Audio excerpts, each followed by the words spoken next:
Hi, I'm Casey Bell, and you're watching Writer to Writer Interviews. Welcome to another episode of Writer to Writer Interviews. Today's interview, I speak to poet Leatra Hernandez. Let's take a look at our first session now. When did you know you wanted to be a professional writer?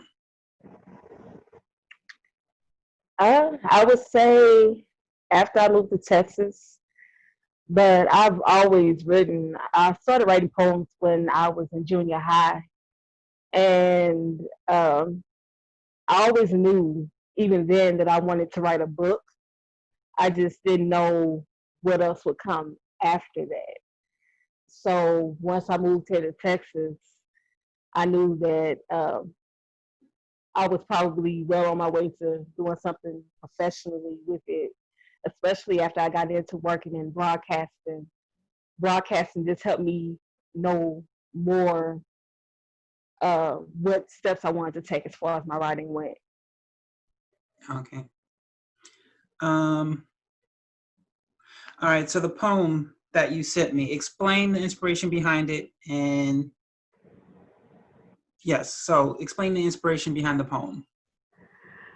Well, it's She Lost Her Crown, which pretty much tells women to identify and know when their dignity has taken a hit. You know, for women, their dignity is their crown. And so it in whatever situation that they're in, or if they're involved with a significant other, it's supposed to help them identify when they've lost that or when they've lost a part of themselves and recognize what they need to do. For a lot of women, they lose it, or their dignity takes a hit and they don't know what to do or how to pick themselves back up and move on. Whereas other women, you know, they know how to dust themselves off, move on with their lives, and they know what went wrong and what situation or what person is wrong for them. So that's pretty much what that poem is about. Is that personal for you or for someone you know? Like, was there some... I say it's personal for me. Oh, okay. I've gone through a lot in my life and gone through a lot of hardships, especially in the last 5 years. And I've been able to just recognize what the situation was and what was wrong and how it was wrong for me, and just pick up and move on. But I also realized that I'm not the only person that goes through things like that. Right. And I think it's important for other women to know when others go through that situation. And I think that it's important to actually have a woman be able to tell when they've gone through the same problems and instances, and recognize when they've known how to pick themselves up and move on. Okay. Do you write in other mediums other than poems? Yes, I do. I write books, I write essays. What I do now, I write articles. Okay. I would have to say that my favorite is probably writing essays. I also like to write books, but I like to write books because of the research that I do. I love nonfiction books, and I love history. So I'm hoping, I've already ghostwritten two nonfiction books. One of them was about the Trail of Tears. The other one was about the 10 most influential Black women in history in the world. And I'm hoping to really do more of that because my passion is history. So I would love to touch more on Black people and what they've been to the world in history. Um, I'm wanting to write about Venus Hottentot. That's my goal. That's the next book that I wanna do, and after that, maybe write about the Black Betty Boop. Okay. And so those are just things that I would love to write about. Um, Maybe do a children's book somewhere down the line, or even a book series. But right now. I'm leaning more towards nonfiction. Okay. How did you get those ghostwriting jobs? Did they come to you or did you go to them? Oh, I went to them. I applied at some of those jobs on Upwork. I've done a lot of Upwork writing jobs, Okay. but when I found those jobs, they were on Upwork, and one of them reached out to me about writing a book for 'em. The one with the 10 most influential Black women in history. He reached out to me and asked me to write it, which he was supposed to come back to me and have me write another book for him. I haven't heard from him though. It could just be because he's been doing a lot of other things, but that one, yeah. And I actually enjoyed writing that one more than I did Trail of Tears. The Trail of Tears, it really, it really hurt my soul when I researched it because of all that they went through. You know, you read about stuff like that in school, the Trail of Tears, and it's really watered down. Like they don't tell you every single thing that they went through for them to be where they are now. So um, Most, I most of the history taught in school is watered not, down. most. It's they give you maybe 10% of it, and then the rest they make up, Yeah, and basically. then And you, it's very sad that they do that. yeah, yeah. So you really don't know the full truth and the full extent of it all until you get older and you start researching it and learning about it on your own. And then you learn all of what people had to go through, especially people of color, just to be where they are now. So, name 3 things you've learned that you didn't know prior to publishing. Oh wow. Um, well, I've learned first that it's okay to take rejections. Mm-hmm. Um, every rejection that you get with your writing is supposed to be something that you learn from. So instead of taking it in a negative way and saying, oh, you know, I'm just not that good, I'm not good enough, you take it and you learn from it and you grow from it. It doesn't mean that you're not good for the writing or your career in writing or your dream or your passion in writing. It just means that at that time for that person, you might not be good for that particular job, or you might not be where you dreamed of being as of that moment. Second, what I learned is constructive criticism is also something that you can learn from. It doesn't mean you should take it personal when somebody gives you their opinion about your writing. Um, that's that's something that you take and you learn from it and you grow from it. Um, and I actually value constructive criticism. Whereas there was a time when I would take it personal, like, oh my God, you know, why is it that they didn't like my stuff? What did I do wrong? But now I take it and I learn from it and I've learned to grow from it. I think though that I am my hardest, I'm hardest on myself. I'm harder on myself than others are on me because with me, I'm very detailed. You know, I will read and reread everything that I do until I feel like it's perfect. Even though others see it and they might say, oh well, it's not that bad or it's not bad at all. But like I said, I value constructive criticism, and I think that that's something that every writer should learn from and can learn from if they are trying to pursue their passion um, and their dream in writing. And I would say the third thing, which that's hard. I had to really think about the third thing that I've learned from. Um, always edit your own stuff. It's okay to have other people edit it, Right. but you know, there's nothing wrong. Yeah, you can write it, but also learn how to edit it.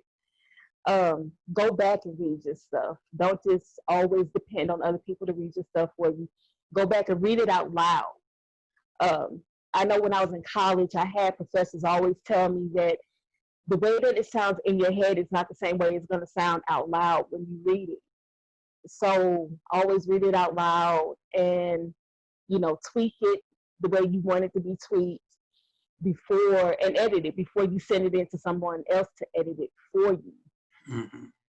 So it's always nice to have the extra set of eyes, but you should always want your set of eyes to be the first to go over the whole manuscript before you send it in. And if you have to, just take a break from it, take a day or two from it, and then go back and edit it. That way you're not really wearing yourself down with it. So those are the three things that I've learned before publishing. I've always told people when they come to me saying, "Oh, I want to write a book like you," blah blah blah. I always tell them just write everything. Don't think about it. And I tell them do 5 edits and make sure you take 2 to 3 days breaks in between. Yeah. I always tell them because we can't write or type as fast as we think. Exactly. So I know I've edited my work and then I would go back and read it again and be like, oh, I missed this. Or I would read something and I couldn't remember what I was trying to say.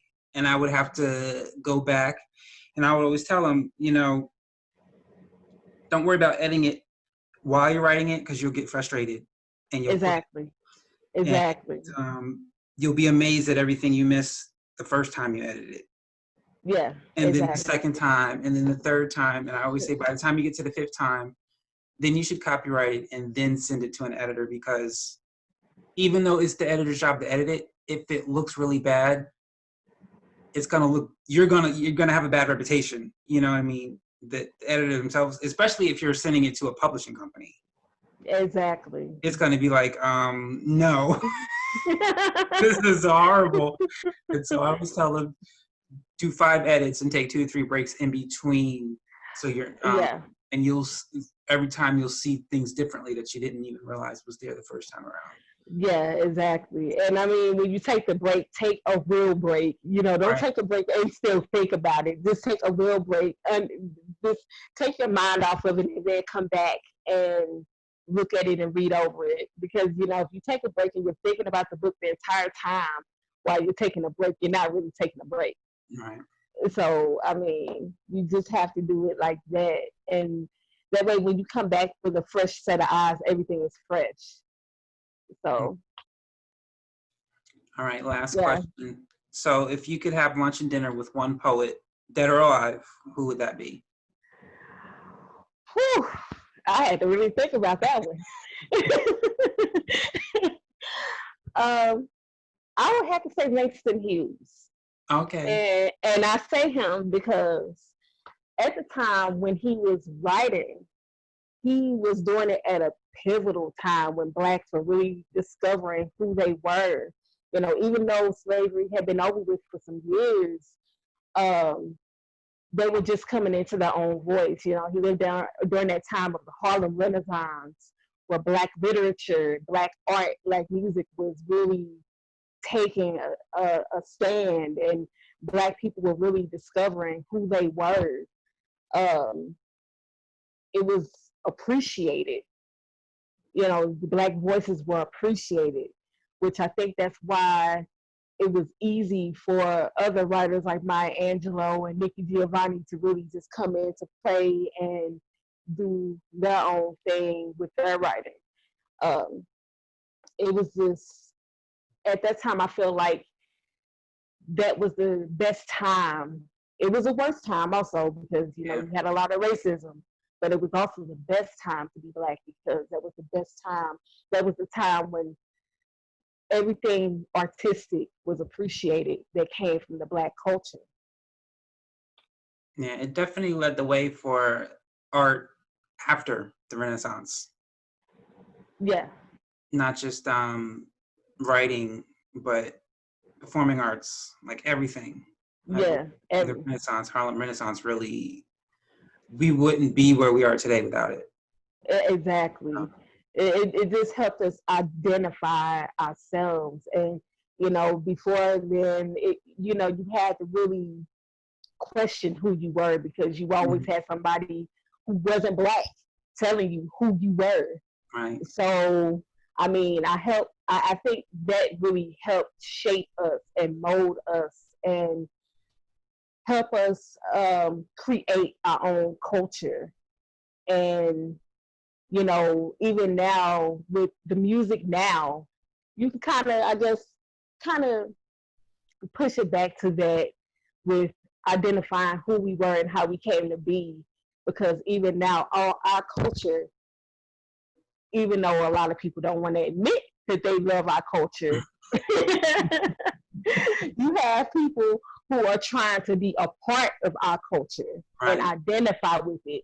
But nobody can identify with being black unless you are black. Right. Well, I personally believe the reason why it's still so hard for them to accept us is because we've never had privilege, but yet we've excelled beyond them in so many ways. Exactly. And there's, I guess, jealous and afraid of us, but they don't realize how much we don't have a problem with them, and that there's no reason to be jealous of us, and there's no reason to be afraid of us because we don't. Exactly. But I think they just have a hard time accepting mostly themselves. I think a lot of it is they don't like themselves, and for whatever reason we remind them of that, so they try to bring us down with them. Yeah. But I personally believe that's why it's still so hard, and we're still struggling because they don't like themselves, and they're shocked that no matter what they do to us, we still come out on top, Exactly. and we still will. It's not going to change. Yeah, exactly. So that was good. Thank you for that, for sharing Welcome. your talent, your writing talent. Don't go anywhere. We'll be right back after this message. If poetry is your love, then check out Leatra Hernandez's book, Selfishly. This book is filled with poems that will capture your heart and embrace your desires. The book is available on Amazon, Google Play, and Smashwords. Get it today. And we are back. Let's get back into the conversation. What inspired you to write? It's funny. I've been thinking about this. I think it was always in me, and it just came out. The first thing I remember writing was a song. It was either 6 or 7 years old. My brother had a Nintendo, I think it was, and I think my dad rented him a video game of some sort, and the music to the video game was repetitive, and I don't know why, but out of nowhere, I just started singing a song to the music that I made up on the spot. And every time my brother would play the game, my sister would sing it, and they would laugh, and they would say, "Oh, Mom, Dad, you won't believe what Casey did." And it would be like, to me, I just did it. I didn't think it was anything special. I was like, that's what I heard in my head, so that's what I sang. The next thing I wrote was I had a crush on this girl in 3rd grade, and my mom used to record music, so she had one of those electronic keyboards. So I went to the keyboard and I wrote the song for her. I recorded it on a cassette tape and everything. And from there, I've always been writing. And because I got C's in English class, it never dawned on me that I was supposed to be writing. But that was the first thing I did so far as talent. And it's the only thing I've never stopped doing. So, but I still was like, well, I can't be a writer because English is not something I do well in. And I remember at one point I was doing the whole acting thing because I figured, well, because I did bad in English, math, history, you name it. I was horrible in school. So I figured, well, acting, you don't need much of a brain to do that. So I'll just do that. And I was trying so hard, and I got maybe 1 or 2 callbacks, and that was it. And after a while, I was getting frustrated, and I remember asking God, why isn't this working? And he said, because you're supposed to be writing. And mind you, like I said, I wrote poetry, songs, plays, films. Like I never stopped writing, but in my mind, I wasn't supposed to be doing this as a living. Even though I was doing it, I wasn't getting paid to do it. And I was doing it all the time. I just said, well, I can't do this because my grades weren't good in English class. Okay. And finally, I just said, because I would share some of my writings with people and they would always say, this is amazing. But in my mind, I still couldn't do it because my English class grades were not good. And so finally I said, well, maybe I should just do this. Like, maybe I should just get over this mindset that I'm too dumb to do this and just do it. And I realized the more I did it, the more I found much more success in writing than I did acting. So I said, I think I'm going to give up acting. And to be honest, I never liked auditioning. So I Yeah. said, well, maybe it's time just for me to give this up and just stick with writing because it's the only thing I really enjoy doing all the time. And I'm doing it like all Yeah. the time. I have about 15 to 20 books of my writings from 2002 up until now. And so it's something I've always done without thought. So I figured it's common sense, just do it, and I obviously had to start relearning English the proper, the proper way, the content, the grammar, the spelling, et cetera, so that I could be well at it. But I Yeah. just decided it's time just for me to do it. Yeah. Yeah. Well, someone told me that smart people, really smart people, always think that they're dumb when it comes down to certain things that they want to do or they try to do, but they think that they're dumb at it because they think that it should be easier to them than what Right. it is. But that's not the case. That's why, and it's just a way of overthinking it, I Yeah. guess. But that's what my friend was telling me the other day. He was like, dumb people, smart people always think that they're dumb when it comes down to doing certain things. When they're really smart, it's just they think that they're dumb because it doesn't catch on. They don't catch on to it the first time. Right. So I don't know. I don't know. At the same time, the news industry, we overthink everything. So when we don't get it right the first time, we always think that we're dumb when we don't get it right the first time. So, okay. Next question: how has life molded your writing? How has life molded my writing?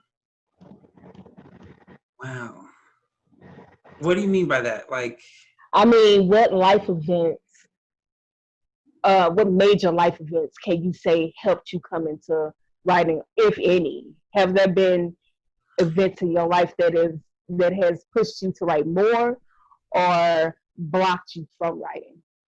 um, I would say my child abuse that I went through helped me write. The bullying I went through in school, and the how do I say the discrimination I've been through Mm. have all, because I'm the type of person where I guess you can say I overthink stuff, meaning when I hear something, I have to question it. Like, I can't just be okay with it. That's one of the reasons why, because people in school would always say, why are you so quiet in school? Because I used to be very vocal and I would ask teachers, like I would question teachers because I would think they were wrong. And they would always be like, you're disrupting the class. You need to stop doing that.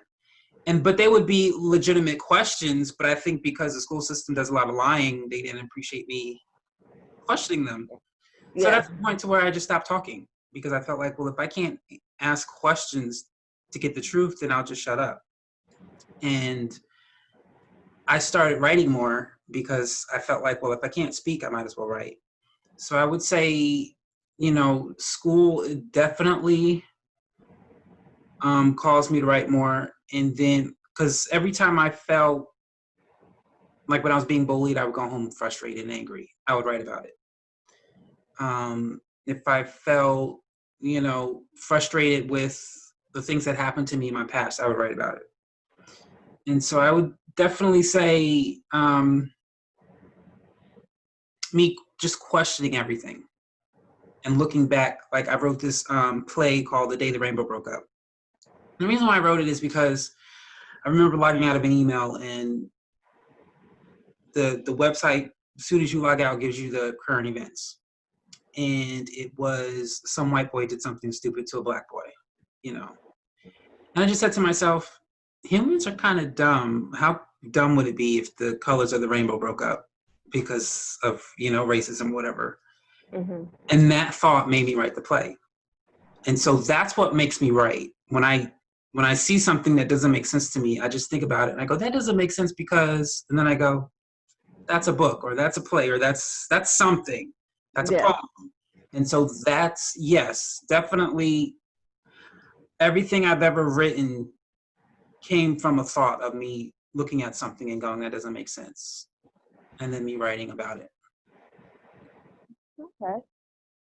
That's interesting. Yeah, I've had a lot of life events, especially stuff with my childhood. I think that's why I wrote a lot of poems, because I didn't know how to express myself Mm-hmm. as a child.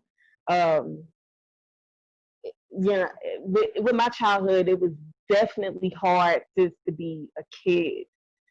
Uh, and I had to pretty much raise my brothers and sisters, Oh, and wow.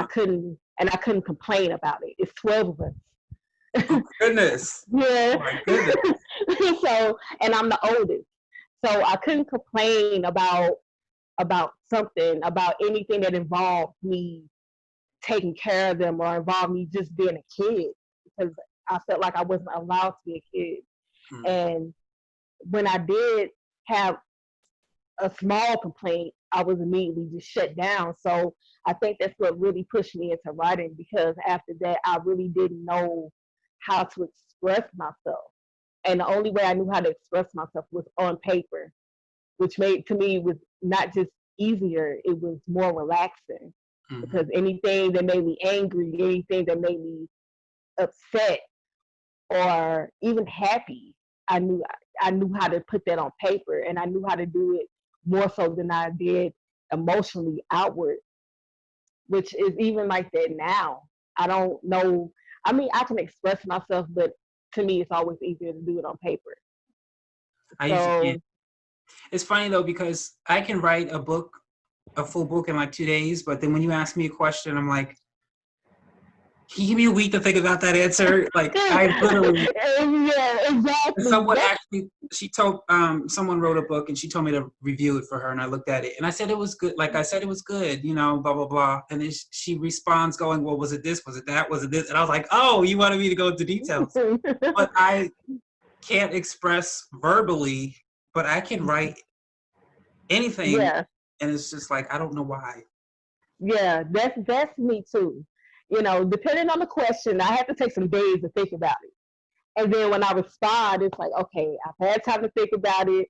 I broke down, I broke down my answer, and now I can come and write it. But yeah, that's exactly how it is with me. Verbally, I can't really say how I feel, especially when I'm put on a spot. I get nervous and I stumble on my words sometimes. So it's definitely better for me to actually think about what I want to say before I say it. Okay. And next question. Where do you hope to take your writing career in the future? Well, at one point, I was hoping to have a lot of my plays produced, but I don't know where the future leads as far as theater opening back up, because right now, unless you do theater outside, Yeah, there's really no theaters opened. But I definitely want to start at some point producing films as well. that'd be good. Yeah. That'd be good. Yeah, that'd be good. Like the next Tyler Perry, which I love him. Yeah. He actually, because I went to college for theater and I took a class, and I was told all the things you shouldn't do with your plays if you're a writer. And then my dad introduced me into Tyler Perry, because it shut down, but he used to work for a record store, and he would always get the latest, it was a gospel CD store, but they also had DVDs or whatever. So he introduced me into Tyler Perry, and everything I was told you're not supposed to do, Tyler Perry was doing it. And he was very successful. And so that's what made me go, well, then maybe they're wrong, because he's doing what they told me I'm not supposed to be doing. And so he actually encouraged me to think differently than what I was taught, because everything they said, you're not, like, the one thing I was told was when you're a writer, you shouldn't direct and produce your stuff. And so I'm looking at Tyler Oh, wow. like, are you sure? Because Yeah. he's directing, he's in it, he's like, Yeah. are you sure? Is that about? So I'm thankful that I've been introduced to him, because he showed me all the things that I was told you can't do. He showed me you can do it. So Yeah. I think with things like that, it shouldn't, you can't really put rules on it, because everybody that's been successful with their stuff have always been the ones who stepped outside of the rules.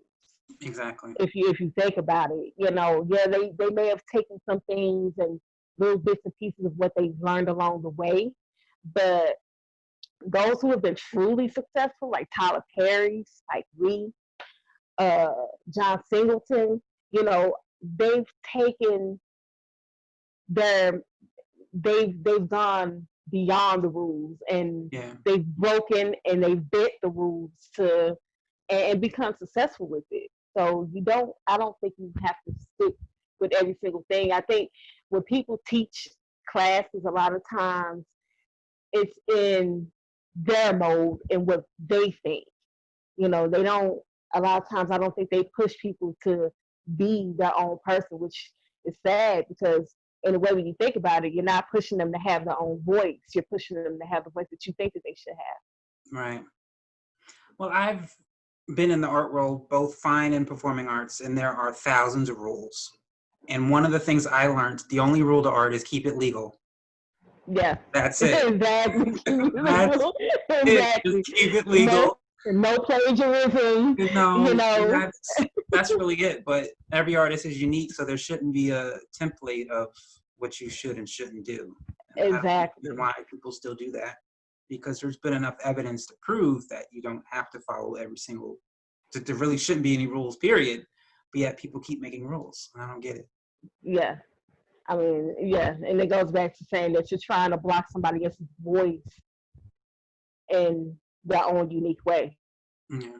So, name one poem that has touched you and made you look at life differently, whether it be one of your poems or one of the poems that you've read from someone else. Name one poem. Well, I don't remember the author of it, but The Road Less Traveled. Okay. And the funny thing is, the first time I heard it was in 8th grade.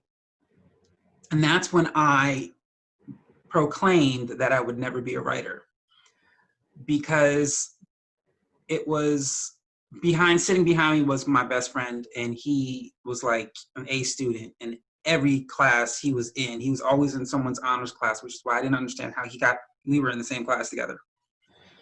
But I would always get my English papers back, and I'm like, I'm getting an A. I know I'm getting an A. I know I'm getting an A, and I would get it, and there'd be a C on there. And I'm like, are you kidding me? What did I do wrong this time? I remember one day just going, I'm never going to get English. And he just responded, then you're never going to be a writer. And I said, that's fine. I'll never be a writer. And never say never. But in that class is when I heard the poem, The Road Less Traveled. And I remember years later deciding that I made up a quote, I will not take the pathway of possible. I will take the impossible pathway and make it possible. And I believe that's what we're supposed to be doing, is not going the way that's already been, paved, and it's done, and it's easy, it's simple, it's convenient, it's comfortable. Instead, we're supposed to be taking that pathway that no one wants to go on because they're afraid of it, or there's, stories of, oh, that pathway leads to this and that. Mm-hmm. And it's really taught me to not take the easy road, but to take that pathway that's not easy and to make it easy for those coming behind me. And so I would say that was probably the poem that, and when I read it, I understood it, but in that moment in my life, it was just a poem. It didn't really resonate to me till years later. Then I went, oh, I'm on the road less traveled, because everything I do, I'm always told, you're doing it wrong. And I'm like, yeah. what do you mean wrong? I'm like, I just wrote a poem. Like, is there a right and wrong way? I didn't realize. I'm sorry. But Yeah. yeah, that poem. Okay. And I'm going to ask the same question that you asked me. Name one poet or writer you would have lunch with, and why? Ugh. I've never thought of that writer.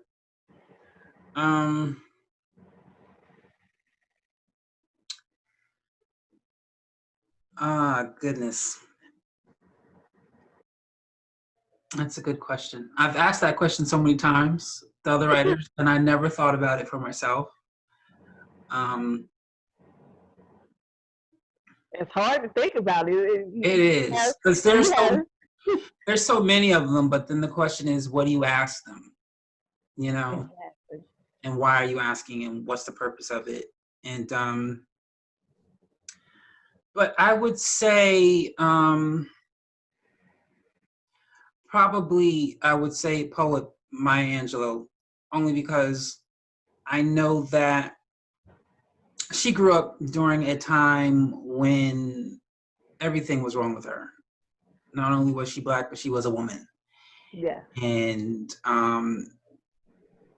she was, told you're the last. It's white man, white women, men of color, and then women of color, so you're last. And even, I believe, Black women are behind, Asians and Hispanics, just very last. And yet she decided that wasn't gonna, she wasn't going to accept that yeah, that's what you might want to say, but I'm going to go beyond that. And I know that she was a professional dancer before she became a writer, so I would love to ask her questions about, because so many times we're told just go to college, get one job, and never do anything else with your life. But so many greats, we only see the one thing they've done, but a lot of them have done things prior to what they're famous for. And so I would like to ask what told you, or who told you, or what made you believe that you don't have to stick to one thing, that you can, when you're done with something, move on to the next thing and not feel like you're doing something wrong. And so I would definitely like to talk to her about, and just different, what experiences in her life caused her to write certain poems or certain books, and Okay. what she feels about her mindset of today's times, as far as, the fact that things are better for Black people, but not where it could be by now, and Yeah, what her thought exactly. process would be about that. But definitely, because I know she's, how do I say, there's nothing wrong with young people, but I like to speak to people who've lived for decades, because they can tell you what they've learned, not just about life, but about themselves, and things you shouldn't do, things you should do, what you shouldn't care about. Hmm. I've learned a lot from when people say, when you get 50, 60, you stop caring about what people think. And I stopped and said, I want to stop caring now. Like, I don't want to wait until I'm 50, 60. And so hearing that has now caused me to be like I'm 50, 60, where I'm not going to care what people think. I'm going to live my life as I see fit. Yeah. Definitely, my Angela. Oh, okay. That's good. Thank you for watching this episode of Writer to Writer Interviews. We hope to see you again. I have to say, I read one of your poems that you said to me, and the one that I really liked was "With No Job." That poem, I got to the end and I was like, "Wait, what?" I was like, "Wow, that's funny." I really, really, really liked that poem. I was like, "Wow, okay." So I was just looking at it. I was really getting into it, and then I got to the end, and I was like, "Whoa, okay, that's I see where they were going with that." He's good, so that's funny. That's funny. I really enjoyed that poem.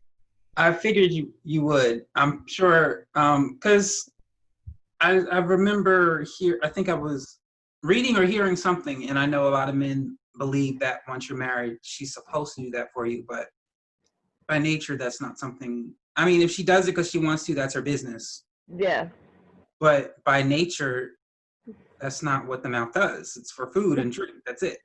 So Exactly. that was the that's what I was saying. But by nature, she's not really supposed to do that.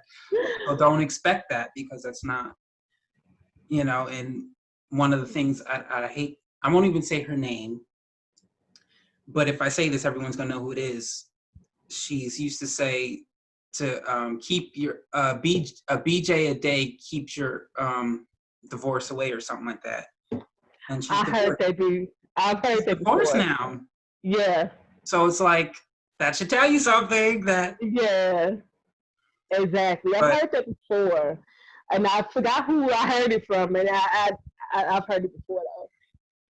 I don't always believe. I don't believe that, because if they're gonna wander and if they're gonna stray, they're gonna do it whether they get that or not. Yeah. So that's why I wrote it, because I remember hearing some guy saying, "Oh, you're supposed to," and I was like, "No, they're really not supposed to." And that's really when I not. said, "Well, let me write a poem about that." And so that's how I came up with that. And I was like, okay, it was everything she said she would do for him.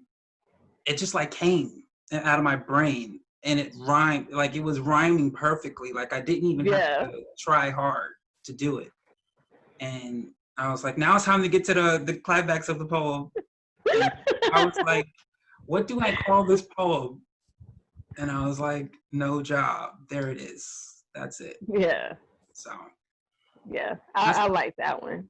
Probably, and I hate to say, because when you're writing, you're not supposed to have favorites, but that's probably one of my favorite poems in the book. Wow. Yeah, I like that one.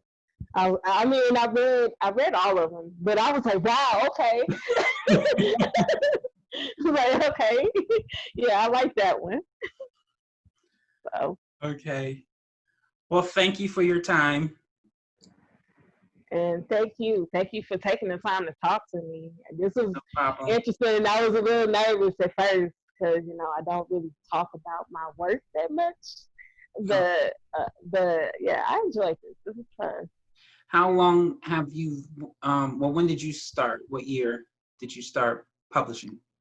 My first book I published back in 2011. Okay. And that was just my book that I brought. I took all my poems from high school and some poems that I've written over the years throughout college, and I brought it together in a book. And I was like, you know what? I've been talking about writing a book for years. Time to do it. And now, though, looking back on it, I always think about that book, and I think about how much I really don't like it. Oh. Really, seriously, I think about how much I really don't like that book. Just last night, I was looking at it, and I was like, man, you know what? Because it has a short story in it also. So I'm like, you know what? I'm going to pull the short story from it, and I'm going to break it down into 2 separate poem books. That's what I want to do with it. Oh, okay. And I was just thinking about it like, God, I don't like this book. I haven't even read it. I haven't gone back to read it. Wow. And so, and I realized why I hadn't gone back to read it is because I didn't like it. Oh. I think at the time when I wrote it just to say I wrote a book. Right. But I talked to my brother about it, and he was like, well, Lisa, I think you should do this. I think you should, keep the cover, because I want to change the book cover. And he's like, I think you should keep the cover and add some more poems to it. And I was like, yeah, it's okay, but I don't think I like the book. I don't like the short story in it. I don't like half of the poems in it, because it's not that I don't like my poems. It's just I think the poems that are in it now, half of them shouldn't be in it. So I want to change it. And So I guess. Go ahead. How did you? Well, first question: would you say because you said high school? So would you say maybe the poems are not relevant anymore? Maybe that's why you don't like them. It could be that they're not relevant anymore. I think that the person that I was in, as a teenager, you were completely different. You see life different, and the person that I am now is not who I was then. Um, then back then, I could say that I saw my life different, completely different by the age that I am now. Like, when I was younger, a lot of people, a lot of kids think that they're invincible. They go through life and nothing will phase them. And now, um, now that I've gone through a lot of bumps and and had a lot of bruises, I see things different. I almost died 5 years ago Oh in wow. in a hospital. I was diagnosed with lupus, Um, and I used to work in the hospital, but I didn't die. Almost died from the lupus. I almost died from the bacteria that I caught working in the hospital, Stephen. um, So um, from then up until now, I saw things completely different. I know by the time I started working in the hospital, I had this certain attitude. My attitude was really bad. I gotten really negative. But I also think that was because of the person that I was with, my ex. And I think at that time, he had took me through so much. I was just like, you know what, I'm just tired of it. Everything was just negative. But after I got sick, I realized that with all the stuff that I went through, in the man there or in the bed, not knowing if I was going to die or not. And I had the doctor tell me, we don't know if you're going to make it past this day. You just might die tomorrow. right. Having to go through that, it made me look at things differently, which, over time in the last 5 years and all the way up to this point, it made me look at even the things that I wrote in a different way. Like, it wasn't so bad back then. And so now I guess that's why I look at life. I still look at love the same way in some instances, but at the same time, I look at life overall differently, which is why I think that, when I read my book or when I think about that book in particular, I think about things that shouldn't be in that book. Okay. But And the other question I had, how did you publish? Did you self-publish or did you go through a company? I self-published. Now I did try to go through publishing companies, but after the rejection and after them telling me, well, it's not really what we're looking for. This isn't really right for our brand or what we want. Um, I realized that I don't need somebody to tell me that I'm not good enough to write or I'm not good enough to be me. Because that's pretty much what I got from it. Like, okay, well, this isn't what we want. Um, I know poetry, to some people, poetry is like a dying art form. Some people just don't get poetry because they don't understand it.